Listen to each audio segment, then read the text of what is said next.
Elon Musk just did something extraordinary and dangerous.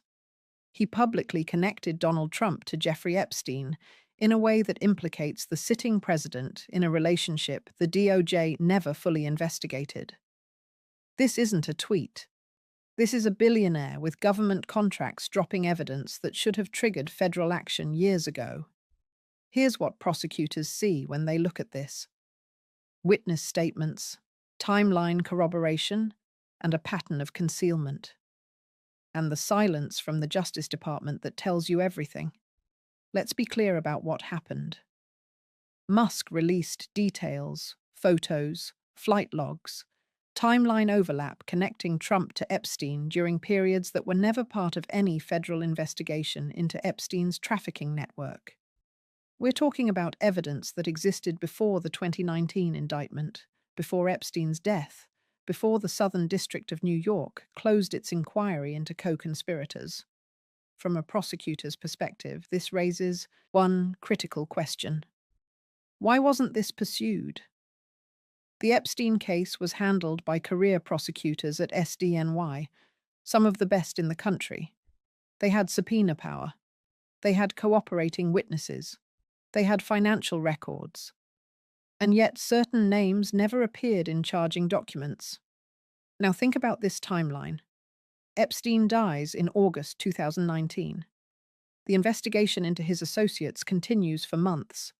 Ghislaine Maxwell gets indicted in July 2020. But by then, Trump is president. He controls the executive branch. He appoints the attorney general. You see where this goes.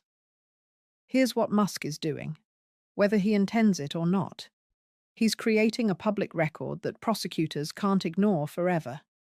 When you have a witness with direct knowledge making specific factual claims about a sitting president's connection to a federal sex trafficking conspiracy, that's not punditry. That's evidence. And evidence doesn't expire just because an investigation went quiet. Let me explain how federal prosecutors would evaluate this. First, credibility. Musk has access to records most people don't. He runs companies with security clearances. He's not some anonymous source. Second, corroboration. Flight logs are documents. Photographs are physical evidence. If these exist, they can be authenticated. Third, relevance. If Trump had knowledge of Epstein's activities and continued associating with him, that goes to consciousness of guilt. Now, I'm not saying Trump committed a crime. I'm saying Musk just created a prosecutorial roadmap that any competent US attorney would recognize. But here's the problem. Trump is president again. He controls the DOJ. He's already fired independent-minded prosecutors. He's installing loyalists in key positions. So the question isn't whether this evidence matters. The question is whether anyone with prosecutorial authority will touch it. Here's what they're not telling you. The Epstein case was never just about Epstein. It was about a network, a system, powerful men who enabled, participated in, or covered up a decades-long trafficking operation. And the federal government made a choice repeatedly not to expose that entire system. In 2008, Epstein got a sweetheart deal from federal prosecutors in Florida. Non-prosecution agreement, sealed records, minimal jail time. That deal was orchestrated by Alexander Aosta, who later became Trump's labor secretary. Coincidence? From a prosecutor's perspective, there's no such thing. Fast forward to 2019. Epstein is rearrested. This time, SDNY has him. The case is solid. Then he dies, and the investigation into co-conspirators slows down dramatically. Maxwell gets convicted in 2021, but the government never names other participants. The client list stays sealed. Now Musk drops this information, and suddenly we're asking who made the decision to limit the scope of that investigation, because here's what prosecutors know. When you have a conspiracy this large, you flip witnesses. You grant immunity to lower-level players to get to the top.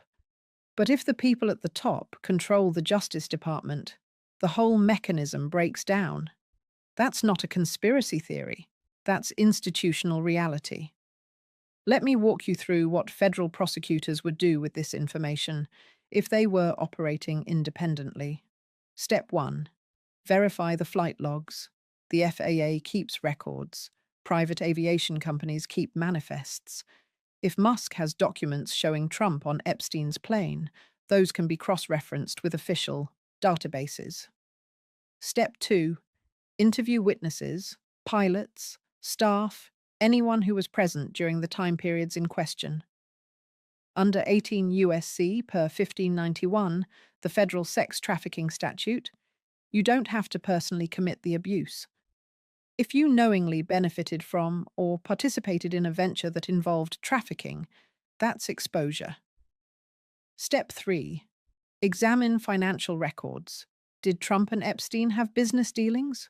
Were there payments, investments, or loans that would explain the relationship? Because here's the thing. When you're building a conspiracy case, you need to show agreement and participation. You need to prove people knew what was happening and chose to engage anyway. Musk's disclosure potentially provides the timeline and the context. Now, would this lead to charges? Not necessarily.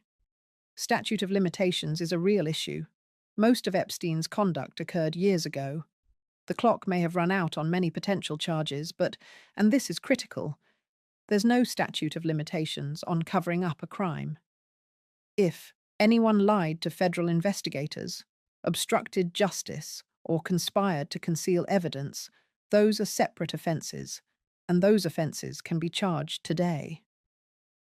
Let's talk about historical precedent. In the 1990s, prosecutors went after organised crime figures who had been untouchable for decades. Why? Because they finally had witnesses willing to testify. In the 2000s, the Enron prosecution showed that powerful executives could be held accountable when the evidence was clear and the political will existed. In both cases, what mattered wasn't just the evidence, it was whether prosecutors had the independence to pursue it. Right now, we don't have that independence.